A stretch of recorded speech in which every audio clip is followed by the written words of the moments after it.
Good evening, everyone. I'm just going to be starting in a second. Welcome to tonight's episode of Paranormal Encyclopedia. Tonight we're talking about an ever-popular subject, the subject of curses. Curses on people, cursed objects, how they work, how they don't work, what the Bible, a couple of curses out of the Bible itself, because believe it or not, they're in there. Um, and my own personal experience with, well, not technically a cursed object in a traditional sense, at least a haunted object, which sort of qualifies. Um, so before I get into curses, I want to talk a little bit about the status of the show, the status of the classes, the status of Terror at the Table. I know I keep talking about it and how it's coming. It is to continue to state it. It is coming. Editing has proved to be a real pain in the neck. Um, but we'll have it. We've got 2 episodes filmed. We're currently dealing with some issues with our location, which also directly affects classes, unfortunately, because the classes are going to be held in the same spot. Um, I talked before about how we were going to film the classes and put them up online. That's no longer a feasible option. Unfortunately, the location isn't going to let us film anymore. Apparently, they weren't supposed to begin with. So we're looking for a new location. We're revamping the concept, as it were. So what I'm probably going to actually do is offer classes aside from live. And keep in mind, if you're interested and you're in the New Jersey area, the first class is Monday, March 8th, or excuse me, May 8th, March. Yeah, we're going backwards in time. We're holding them on the TARDIS, actually. But no, it's May 8th, 7 to 9 in Bordentown, New Jersey. It's $20 a class. It's about 30 classes altogether. It may be more. Holding them at the moment every other week. I'm probably going to change that in the very near future, either to weekly or I'm going to run, because it's getting really popular. I may run the class once, and then the next week I'll run it again for a different group of people, and just alternate back and forth like that to try and break it up so more people can get in. The response has been huge. This is a wonderful thing. If you're out there listening to this and you want to take part, I highly recommend that you consider getting a hold of me and paying in advance. Or you can go through the Meetup group. I'll put a link in the description below. Forgive me if the stream isn't looking so hot right now. Unfortunately, we're having issues with it. Which is the other topic I need to talk to folks about. Which is the state, or well, not directly, but it relates to the other topic, which is YouTube and the issues that everyone is currently having with YouTube. I don't know if you guys have heard, but YouTube, thanks to the incident with PewDiePie and some other related incidents, is cracking down really hard on how it handles monetization. Now, granted, I'm not making money on this channel as yet, but it is my goal to turn this into a viable surface of income for myself. Long term, I would actually like to stop working my regular job and do this instead. But if YouTube's going to keep pulling these stunts, they're not going to be a real good solution to that. So I'm going to start push the Patreon again. You'll also find a link to that in the description below. You can use it to donate $1 or $2 or more if you want, to help keep the channel going. If you can do that, it's greatly appreciated, even if it's $1, because there's 200 of you. If 200 of you put in $1 a month, there's 180 of you. There's usually 200 views a month. But if 180 of you put in $1 a month, that's $100 a month. That's a pretty big deal. I'm looking into other viable options. I'm looking into maybe turning this into a podcast. Or I have a really cool website I highly recommend you check out. I'm in the process of uploading videos to it. It's called Breach TV. That's breach.tv. It's a really great website. If you're a content creator, I highly recommend checking them out. They're not doing ads and monetization yet, but they're going to be doing it in the near future. And frankly, it looks like it's going to be just a better setup than YouTube is. So once that goes monetization, I'm going to probably be stopping live streams and just putting pre-recorded videos up there. and then uploading them again to YouTube a week, maybe a couple of days to a week later. But I highly recommend checking it out. Again, links to all this stuff is in the description below. I do apologize for doing this, but it's the reality of it. The moment the show's running in the red, is running entirely in the red. I've never made enough money to sustain the amount of money we put into it. That's okay. I love doing it. I don't want to stop. It's just I really like to see this turn into something viable. In other news, I'll be speaking at an event coming up, which is Steampunk World's Fair. That is the first weekend in May, 5th, 6th, and 7th. I will be... What? No, it's the 5th, 6th, and 7th. Okay. I'll double check, but I'm pretty sure it's the 5th, 6th, and 7th. It's run by my good friend Jeff Mock. You guys will remember I had him on the show a couple of weeks ago. Yeah, May 5th, 6th, and 7th. Myself, my fiance Misha Campbell, my good friend Brian McKinley. You'll remember I just did an interview with him not that long ago, and Misha's sister will all be doing the What's Wrong with Romantic Vampires panel. That's on Saturday at 2. And I'll be there all weekend to hang out, so please feel if you're in the area and you want to come by, check it out. I recommend it. It's an awesome event. It's a huge event. It's the biggest steampunk convention in the world, in fact. I'll put a link to that description in the description below, as well, to give a shout out to Jeff at his very awesome event. But okay, enough shop talk. Let's talk about curse. Okay, so curses is sort of our shop talk for me, but let's talk about curses. The idea of cursing people has been with us a very long time. Realistically, before recorded history, there's at least a degree of evidence, I don't know how sure it is, that the idea of white magic in some ways was a response to the idea of curses, because one of the traditional oldest purposes of a shaman or a witch doctor was to protect people from curses and from evil spirits. It may be a chicken in the egg type of situation, but they've been around since ancient times. The oldest religious traditions, the oldest mythological traditions all talk about them. They talk about gods doing it. They talk about humans doing it. To give you some examples from antiquity, Zeus cursed the king Lycaon to turn into a wolf, which is where we get where we get the word lycanthrope. In fact, in some of the old stories of werewolves, comes in. Saint Patrick cursed druids to turn into wolves. He cursed I did a whole episode on the wackiness that was Saint Patrick. I suggest checking it out sometime. There's even curses in the Bible. God curses Adam and Eve after they eat of the forbidden fruit.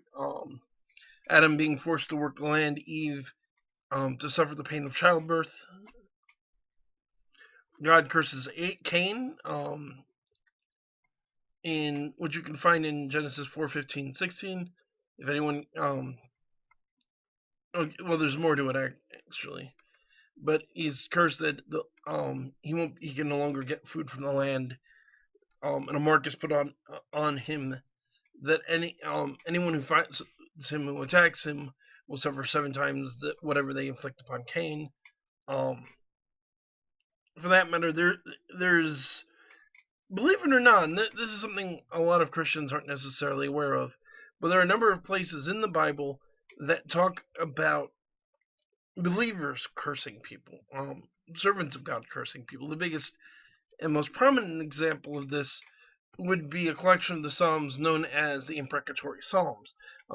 For example, Psalm 69 says, starting at verse 22, "Let their table before them become a snare. When they are in peace, let it become a trap. Let their eyes be darkened so that they cannot see, and make their loins continually to shake. Pour out thine indignation upon them, and let thy fierceness of thine anger overtake them. Let their habitation be desolate, let none dwell in their tents. For they persecute him whom thou hast smitten. and they tell of the sorrow of those whom thou hast wounded. Add iniquity unto their iniquity, and let them not come into thy righteousness. Let them be blotted from the book of life, and not be written with the righteousness. And there's a number of other psalms that reinforce this. One of the ways that they're used, aside from raining God's wrath upon your enemies, which is a historical use for them, is in a case of a Jew with a demonic presence in his house, the imprecatory psalms, and actually it works pretty well for Christians as well. The imprecatory psalms are a pretty good way to confront the entity, because it calls down God's judgment.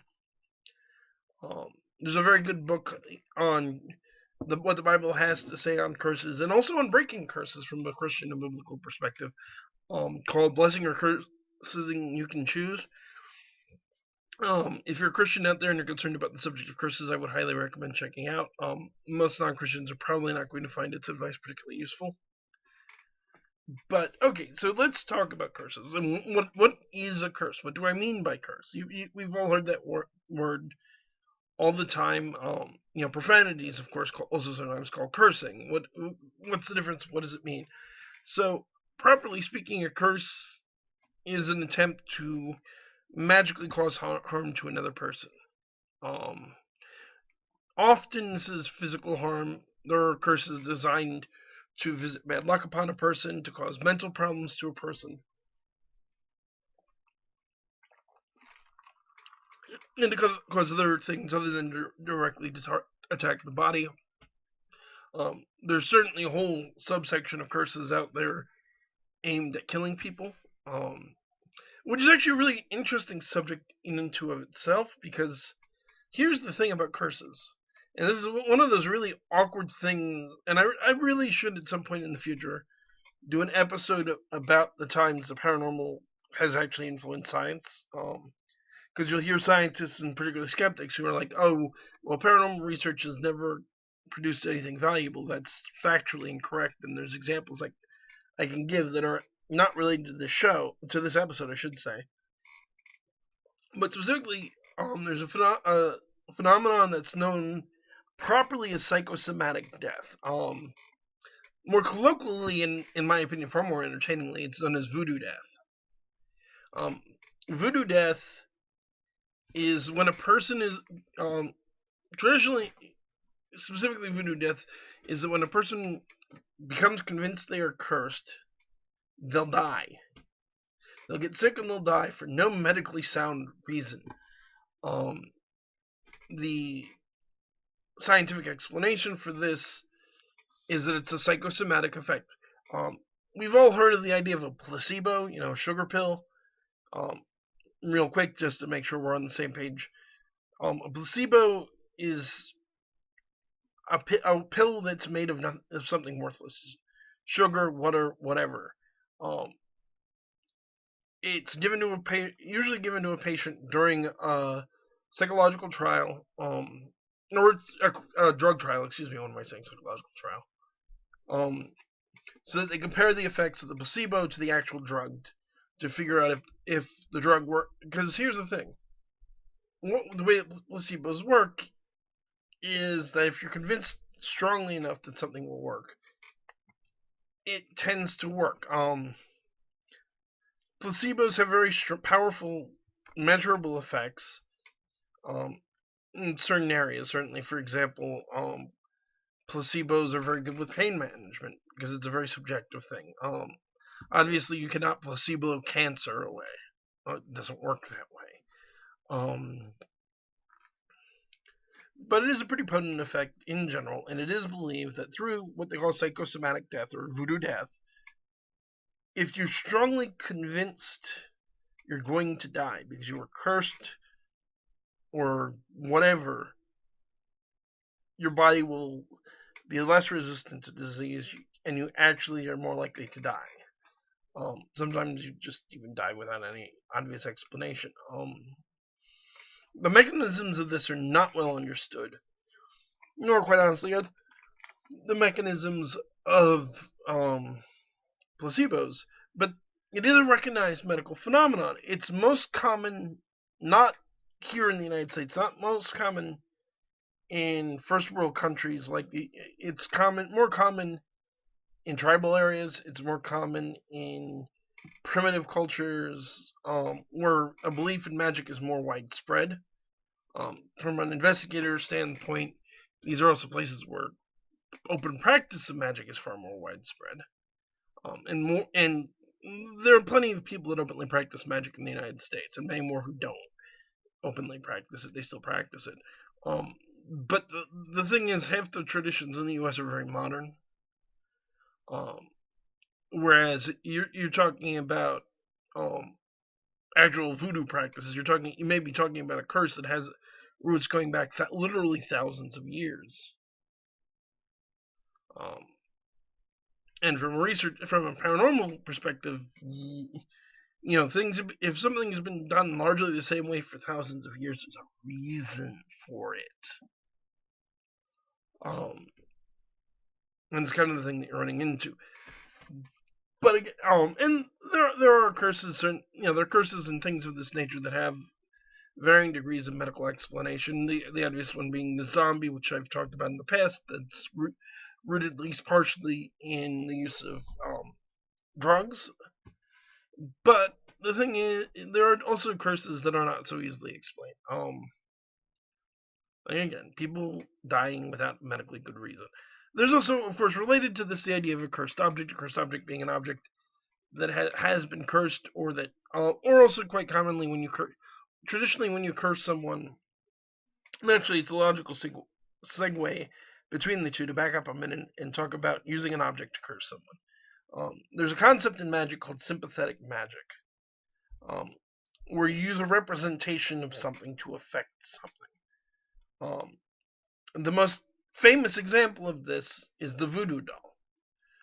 You make a doll out of straw. You incorporate hair clippings from the person or nail clippings or something of that nature into the doll, and then what you do to the doll affects the person. Here's what's really interesting about that, though, and this is an appropriate segue. Yes, people do use the voodoo doll in voodoo, more properly actually in hoodoo than voodoo, but there are Santeria practitioners, there are some voodoo practitioners who do practice voodoo, and various other Afro-Caribbean religions that have this tradition of cursing people by sticking pins in dolls. That's actually a perversion of the original purpose of those dolls, and a mixture with European witchcraft, but I'll get to that in a second. But in African culture, and not all African cultures, but certain African cultures, there's a tradition that a shaman would take this doll, and then you would come to the shaman to ask for help with something. Say you're sick, or you're having money problems. You come to the shaman will fashion the doll, and then he'll take pins, and he'll write what you need on a piece of paper, and then pin it to the doll. And different parts of the doll are where you place the pin for different problems you're having in your life, be they monetary, social, psychological, health problems, whatever. And that'll actually help you. In African culture, dolls aren't widely used for cursing. They're actually used in a positive sense. So why does hoodoo specifically? To be clear, there's voodoo and there's hoodoo. They're tightly related. They're not the same thing. Voodoo is a religion that mixes African religious belief systems with Christianity, particularly Roman Catholicism, and is practiced primarily in the South. Hoodoo is a magical tradition, also primarily practiced in the southern United States. It is a mixture of African tribal magical practices and European tribal witchcraft practices, believe it or not.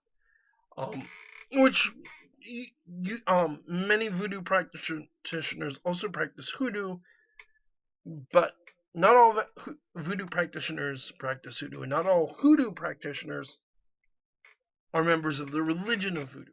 So when you talk about the religion, you mean voodoo. When you talk about the magic, you mean hoodoo. At least in the United States, it gets more complicated over the rest of the world. And there's a whole other subject of the many different tightly interrelated religions that fall under the umbrella of Afro-Caribbean religions like Santeria, Palomo, Mayumbe, Mukumba. We can go on all night. It's a very big, complicated thing, and I've done videos on it in the past, so feel free to scroll back through the video archives back towards the beginning. You can find more information about this. But again, the doll, that wasn't the original purposes for the doll. It was perverted. There's another example of a curse, although more technically it's a love spell I wanted to bring up just because I find this fun.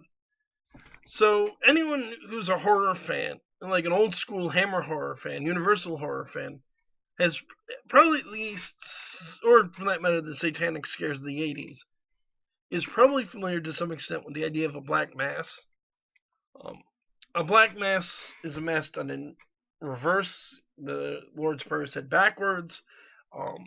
They use excrement and urine in place of the sacraments. A cross is hung up, or more particularly, crucifix is hung upside down, and various other things like this are done. Now, in modern pop culture, a black mass is done as an homage to Satan. This isn't a modern concept. Anton LaVey certainly borrowed extensively from it, but he didn't invent it. It was actually originally performed in France.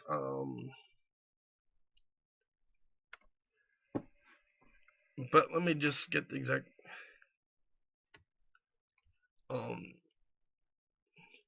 In the 17th through the 19th centuries, it was performed by priests, but rather than attempting to pay homage to the devil, or for that matter,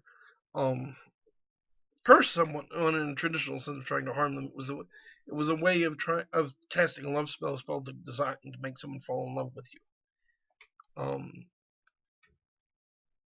Was it a common practice? Probably not, but we do have some record of this actually happening. So, a related topic to all of this, of course, is the idea of cursed objects. An object can be cursed, or for that matter, there are haunted objects, which also sometimes get, particularly when it's a demonic force haunting an object, they're often called cursed objects. Because basically these kinds of objects are the reverse of a holy relic. You have holy relics, objects like pieces of the True Cross, or to give the really famous examples, the Spear of Destiny, the Ark of the Covenant, things that have been touched by divine power, and have divine authority in the world for a positive effect. Just as those exist, there are objects that have been touched by the demonic and the diabolical.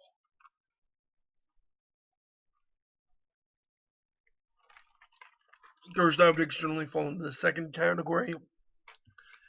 Although ironically enough, in some ways, I suppose the Spear of Destiny could arguably fall into either, as the spear that pierced the side of Christ, and allegedly Adolf Hitler had it during the World War II, and supposedly the fate of the world rests with the spear, and that whole idea is a whole other thing related to the forthcoming episode that I really need to finish researching to do, which is about the occult aspects of the Nazi movement. But the bottom line is, there are definitely objects out there that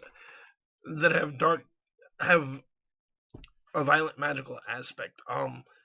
One of the most famous is, of course, the Hope Diamond. For those of you who have never heard of it, the Hope Diamond is the third most valuable diamond in the world. It may very well be cut from the second most valuable diamond, because the second most valuable diamond hasn't been seen in hundreds of years, and the Hope Diamond appeared not long after it disappeared.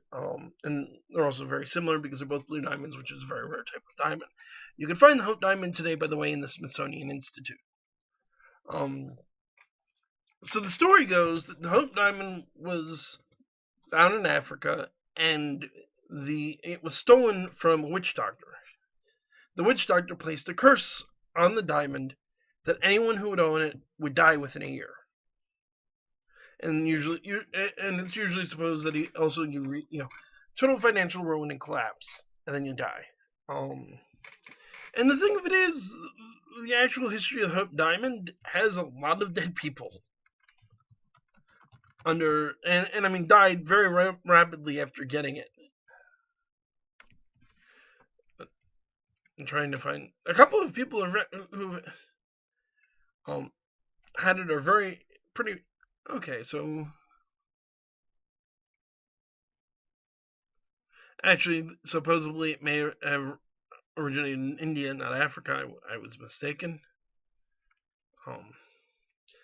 But in 1678, Louis XIV commissioned the court jeweler Sir Pitou to recut the Tavernier blue, resulting in a 67.125 carat stone. The royal inventory thereafter refers to it as the blue diamond of the crown of France. Later, then English-speaking historians would refer to it as French blue. The king had the stone set in a cravat pin. According to the report, Louis ordered Pitou to make him a piece to remember, and Pitou took 2 years on the piece, ending up with a triangular shaped 69 carat gem, the size of a pigeon's egg, that took the breath away as it snared the light and reflecting its blue back its bluish gray rays. It was set in gold and was supported by a ribbon for the neck, which was worn by the king during ceremonies. The diamond's dazzling heart was a sun with 7 facets, the sun being Louis' emerald, and the 7 being the number rich in meaning in biblical cosmology, indicating divinity and spirituality, which is from a report in Agence France Presse. His great-grandson, Louis XV, would have it set into a more elaborate jeweled pendant for the Order of the Golden Fleece by the court jeweler. Anyway, it was stolen in 1792 when Louis XVI and his family were imprisoned in a temple during the early stage of the Reign of Terror during the French Revolution. And there is really where its crazy history begins. It would be recorded in a number of other places in England, particularly, and numerous people who have supposedly owned it would die, see fortunes ruined, until eventually it was donated to the Smithsonian Institute.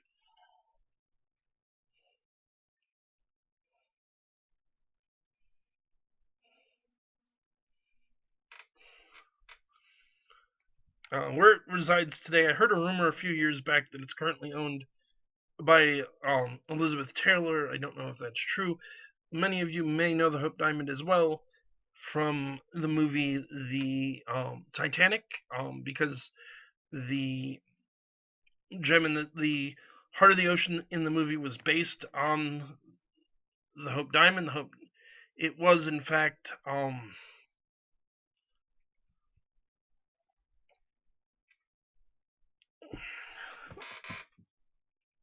worn by Celine Dion during one of her live concerts. This is not a show just about the Hope Diamond. I don't want to get into long detail, but it eventually would get that name somewhere between 1830 and 1839. Well, it was owned by Henry Philip Hope.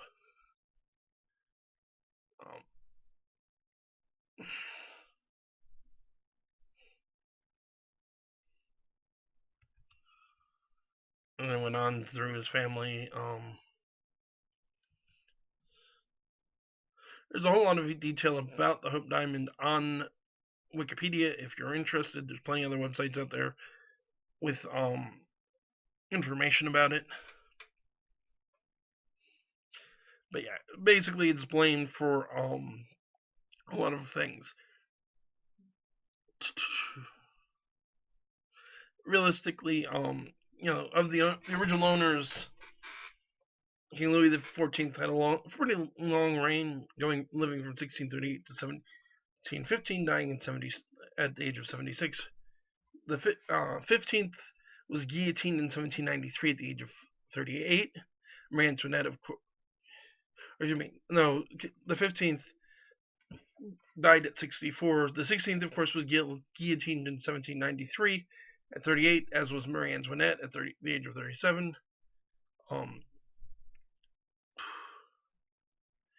King George IV of England may have owned it. I'm not sure. He died at 67. Hope himself died at 62.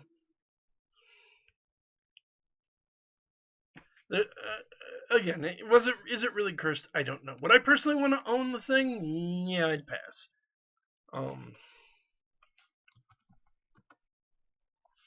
Let me look up just to get some info about the curse. I would certainly recommend, if you're ever in DC, go check it out. It's in the Smithsonian, the Gemstones area. It's a gorgeous piece. You can find pictures of it online as well, for that matter. So here we go. A list of people of lives that supposedly claimed.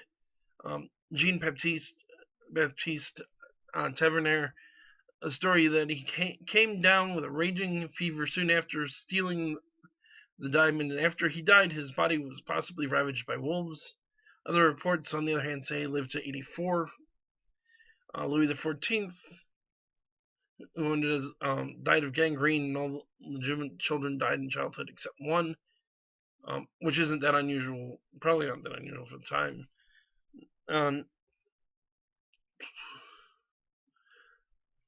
Supposedly, Nicholas Fouquet worn the gemstone for some special occasion, and they fell out of favor with the king, was banished from France. And then it would go from banishment to life imprisonment. It's been 15 years in prison. Of course, the 16th and Marie Antoinette inherited it. Marie wore it, and yeah, not what happened to her is no great secret. No photographs, obviously, of her wearing it. On the other hand, it would have been his. Mary Louise, Princess de Lamballe, was a member of Antoinette's court. It was confident. She was, of course, killed by a mob in a horrific fashion. Supposedly hit by a hammer, decapitated, stripped, and disemboweled, among other things. And the head was impaled on a pike, carried to Marie's prison window. Falls, Dutch jeweler, who cut the diamond again, wound up murdering and killing himself. Greek merchant Simon Monchides, who would drive over a cliff and kill himself, his wife, and his child.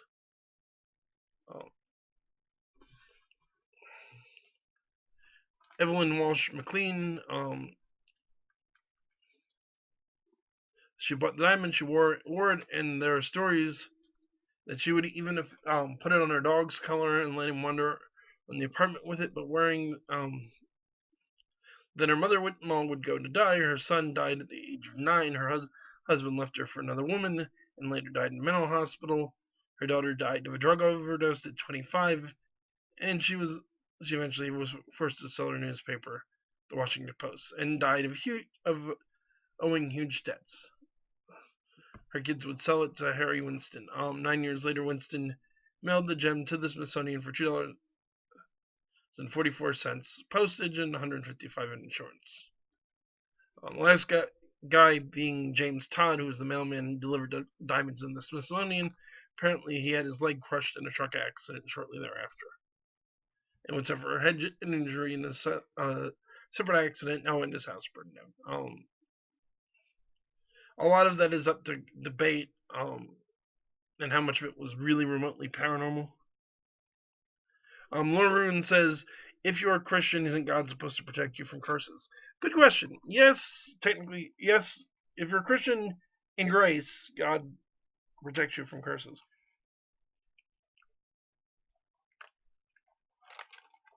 Generally speaking, though, at least in theory, usually it's very Christian. In practice, um, Christians do in fact get cursed and suffer problems from it. Being cursed is actually one of the many ways to wind up with a demonic spirit in your life. Um, Particularly, also owning a cursed object like the diamond, or one of the other ones I was about to get into, which is probably one of the most infamous cursed objects in the modern world, thanks to a pair of popular movies, one of which was wonderful and one of which.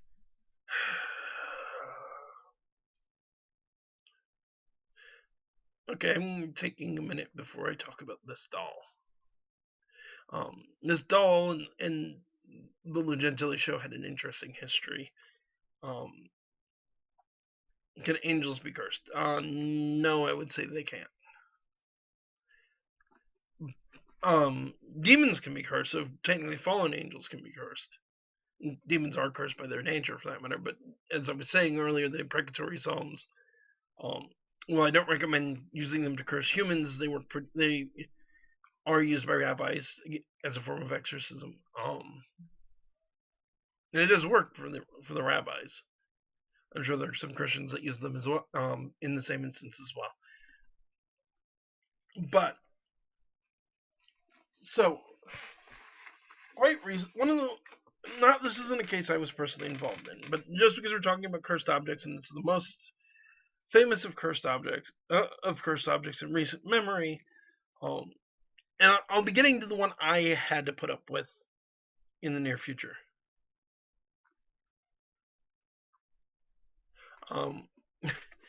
Lord Owen asks if someone gave the Pope the Hope Diamond, then the Pope wouldn't be cursed. He might be, but he wouldn't be for very long. The Vatican isn't short on exorcists. Also, I don't quite honestly. I'm very skeptical that the Hope Diamond was actually cursed. But let me get to the story. The first story I want to tell. Like I said, not my story, but this is a very famous story. Of a cursed object, and to the point that they've made movies about it. I am, of course, talking about Annabelle. Annabelle, for those of you who don't know, is a doll. Currently in residence at the Warrens Occult Museum. This doll. Okay, if you've seen the movie Conjuring, you know more or less the story of the doll. If you've seen the movie Annabelle, ignore the entire movie. Aside from being an absolutely terrible movie, it's completely made up. It's a complete work of fiction, nothing to do with the actual doll, and I detest that movie. The original Conjuring is a great movie. I highly recommend it, though. But so these two nurses have an apartment together, and the mother of one of them gives her a Raggedy Ann doll. It wasn't that creepy porcelain one you see in the movie. It was just a regular Raggedy Ann doll. And I don't know if it was a joke or what, but basically as a birthday present, she gets this doll. And the two nurses, being kind of silly, eventually decide to sit the doll up in a chair and start talking to it. After a while, the doll's arms just levitate up and come to rest on the table, which is they of course find very strange.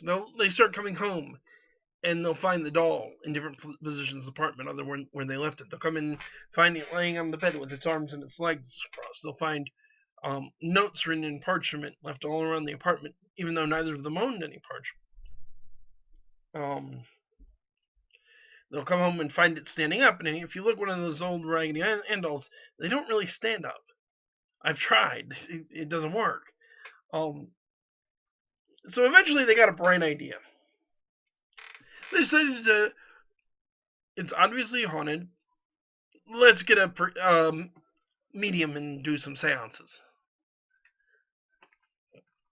So the medium tells them that it's the spirit of little Annabelle Higgins. Supposedly Annabelle was a little kid playing in the fields where the apartment building now stood, and she got hit by a car. And she's very, this is very sad and very tragic. She's very lonely. Could you please move into the doll? The nurses, to their credit, being nurses and having to deal with as much horror as nurses do, agreed. I've talked more than once about how demonic spirits need permission to do a lot of the things they do.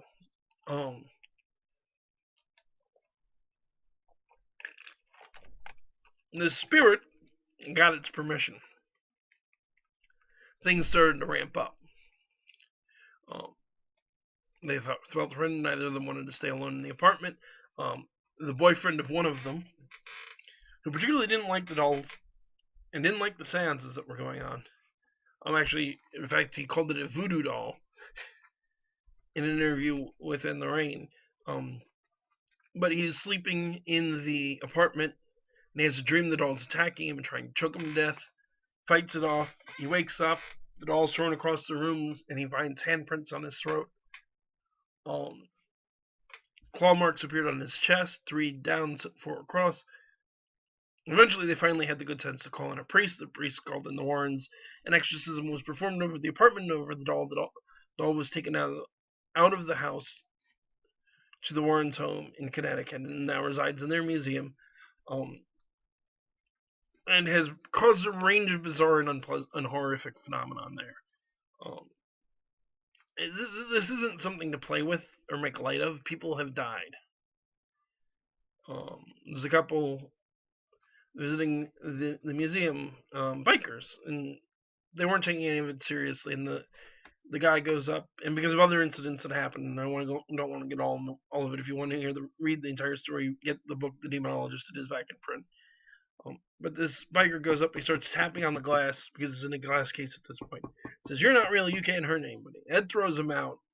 And then on the ride home, he loses control of the car. The motorcycle goes off the road, dies on impact. His girlfriend spends 6 months in the hospital. His girlfriend tells Lawrence she saw the image of the doll over the handlebars, and that from what he had said, it was like something grabbed the bike and spun it out of control. There are a bunch of other instances like that. Yeah. So cursed dolls are definitely kind of a thing. There's Robert the doll, which many people have heard of, which is down in Florida. And supposedly, bad things happen if you try to take a photograph of Robert without getting permission. I don't know a whole lot about Robert. I haven't done much research into him. But I promised at the beginning of the show, and a few times since, and in my description on Facebook, that I was going to tell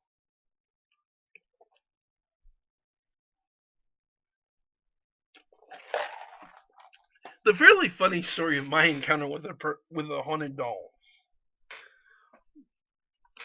This actually happened not long after Lou passed away. So he got to avoid the whole sitch.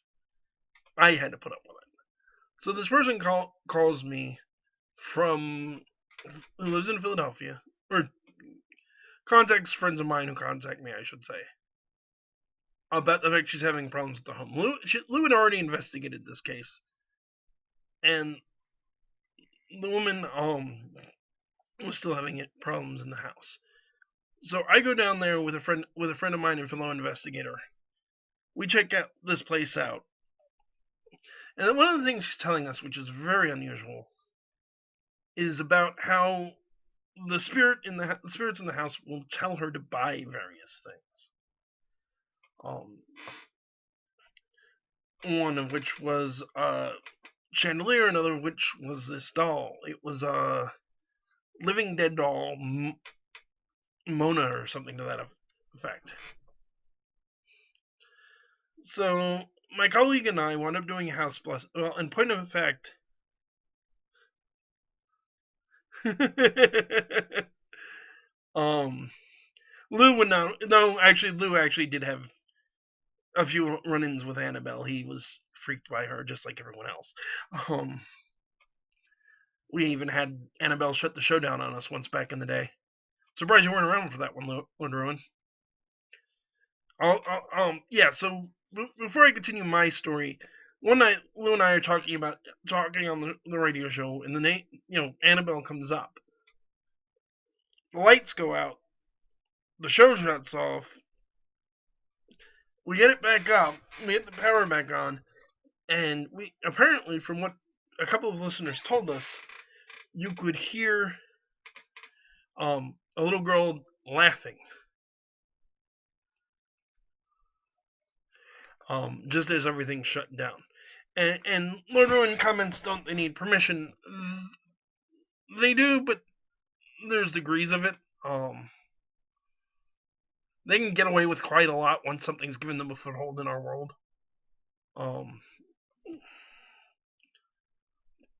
But at any rate, my encounter with Mona the Living Dead doll. This doll. So I bring it back to my place, kind of with the same idea Lou and Ed and John Zaffis had of starting my own little collection of haunted objects. Yeah, I'm not doing that no more. And for the longest time, I don't have any problems with this. And then things start. Lights are out. I'm in my bedroom, which is where I was keeping it at the time, and I could just see the doll has purple eyes, and I could see glowing purple eyes in the dark.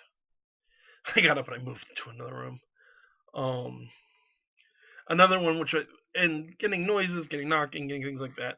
I had a friend of mine visiting at the time, and we're in the bedroom. She's sitting on the bed. I'm standing up, talking to her, and I have a thing, one of those little jug things about that big of cookies and cream milk. It's about half full. So I say something to her. I turn around. I set the milk down. I turn back. Continue talking. I get thirsty. I turn around to take a drink. The milk's gone. And when I say gone, I mean gone. Never saw it again. I moved out of that apartment 2-3 years ago. Now, pull all the furniture out of there as part of moving. Looked under everything, cleaned everything. Bless for heaven, it's just gone. It never came back. We're gonna get to what I did with it in a minute, Lord Ruin. And it's milk, for heaven's sakes. How the heck did I not smell it going bad? So Lord Ruin said I'd grab that doll, throw it in a barrel of holy water, and then seal it up. That would be, we could call that a plan B in the situation. I went with plan A. Plan A was I was going down to visit Father Joe.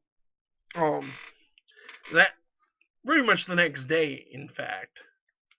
And between the glowing purple eyes and the milk thing and a bunch of other annoying things that happened, that apartment had ghosts in it already. It's like, okay, I'm done putting up with this shit. So I took the doll to Father Joe. He took it to his house's barbecue and lit it on fire while saying the Lord's Prayer and a couple of other prayers over it. We didn't seal it up at anything. We torched Mona, and that was the end of that. That was my experience with the cursed object, and how we fixed the problem. And well,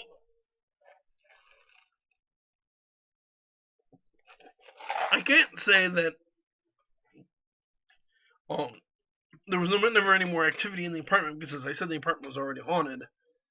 But that doll didn't bother me ever again. Things went back to a nice, normal, quiet state of... What's the word I'm looking for?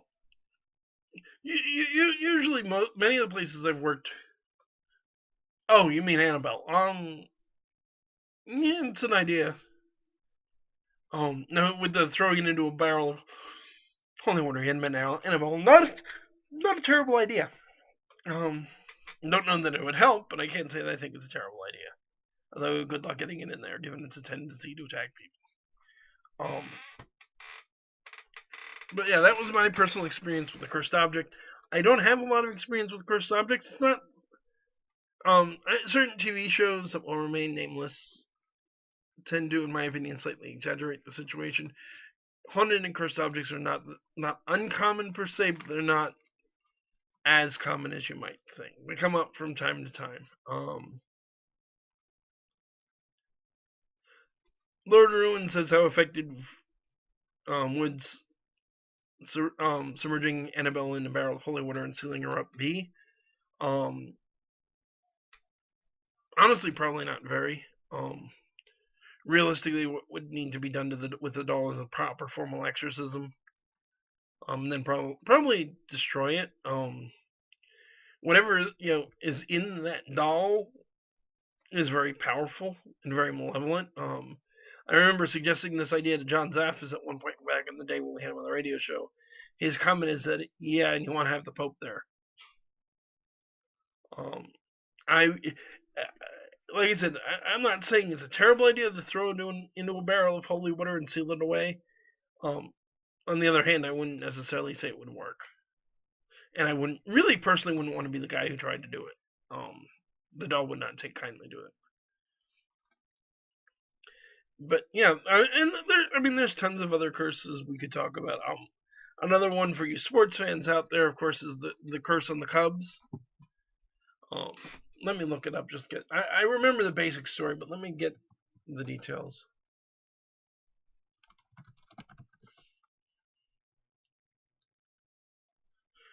Okay, so the curse of the Billy Goat, also known as which is supposed to be based on the Chicago Cubs Major League Baseball team in 1945. Supposedly, apparently, by the owner of the Billy Goat Tavern, William Sanis. It went from 1945 to 2016. But basically, apparently, the story goes that his pet Billy Goat was there during the fourth game of the 1945 World Series, and the smell of the goat was so offensive, he was told to leave. Then he supposedly said, "The Cubs ain't gonna win no more," which was then interpreted to mean that they would never win a National League pennant, or they never again win the World Series. They lost the 45. Whether that's true or not, they lost the series in 1945, and did not win a World Series championship until 2016. In fact, they didn't play in the World Series for the next 71 years until the 46th anniversary of his death, when he defeated the Los Angeles Dodgers in a 5-0 game in the 2016 National League Championship to win the National League pennant. So, was it true? I don't really believe it. But there have been various attempts to lift the curse. Apparently, even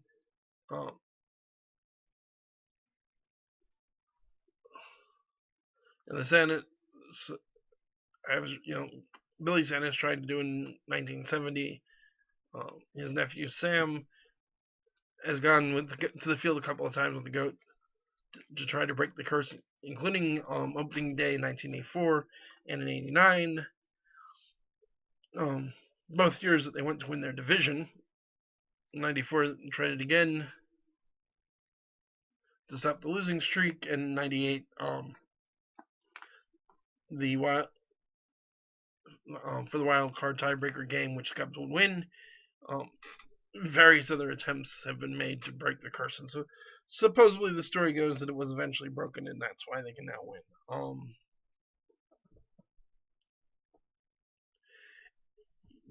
Okay, Lord Ruin, it doesn't directly relate to curses, but Lord Ruin brings up using the Book of Enoch to summon the Archangel Michael to deal with the doll. Certainly Michael could deal with whatever's in the doll. The catch being, you can't summon angels. You can invoke them, you can't summon them. And in fact, historically speaking, the idea of even trying to summon an angel is considered a greater sin than the attempt to summon a demon. Um, just because angels don't work for humans, they work for God. I'd assume if I would assume that either they have tried something along those lines, or there's a reason why it hasn't been done. And I am very inclined to just leave the thing lie, and let them deal with it. I certainly don't have access to the doll to try any of your various schemes. But again, you can't actually summon an angel. You cannot summon an angel. It doesn't work that way. If an angel wants to come see you, it will come see you. If an angel doesn't want to come see you, it's not going to come see you, and there's nothing you can do to change that. Unless you can convince him he wants to come to see you. Power levels.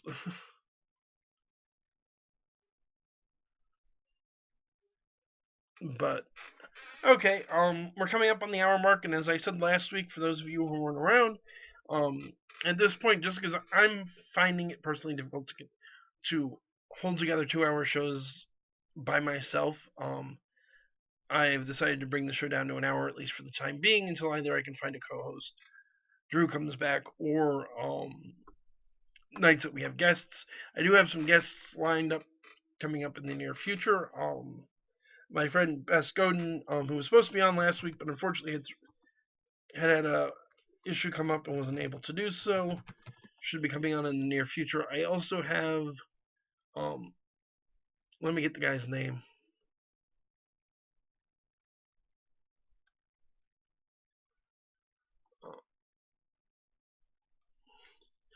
Gentleman from Darkstone Media, John Johnson. He's working on a series I'm personally incredibly excited about, which is the Seventh Guest TV series. For those of you who don't, or are too young, or otherwise don't know, the Seventh Guest was the original CD-ROM computer game, way, way, way back in the 90s. It's a really cool horror game involving puzzles and a man who makes a deal with the devil, or certainly some dark outside force. It was a fantastic game. The series looks very awesome. They have a trailer for it up on YouTube if you want to go check it out. But we'll be having him on in looks like actually an unusual time, which will be May 15th at 4 p.m. Eastern time. But I'm not really looking forward to talking to him. It looks like a very cool series. But that is going to be it for tonight. Please remember, if you can, to help the show out. If you have a little bit of money to kick aside, even $1 or $2, please feel free to do so through the Patreon, which link in the description. If you don't have any money, and believe me, I'm there, so I know the feeling. Please, like, comment, subscribe, share it with your friends. Get the word out there. YouTube is being really difficult right now with the ad revenue thing and everything. So anything you can do to help me bolster the show, I really appreciate it. I am looking at other venues to try and make it available that may be a little more advantageous to me. And remember as well, May 8th we'll have the start of the courses in paranormal investigation. Link for the meetup for that in the description below. You can see the course syllabus and everything. It's looking really exciting. It's really popular. So if you're interested, I would suggest moving on now. But again, that's it for tonight. Thanks you all for listening, and have a wonderful evening.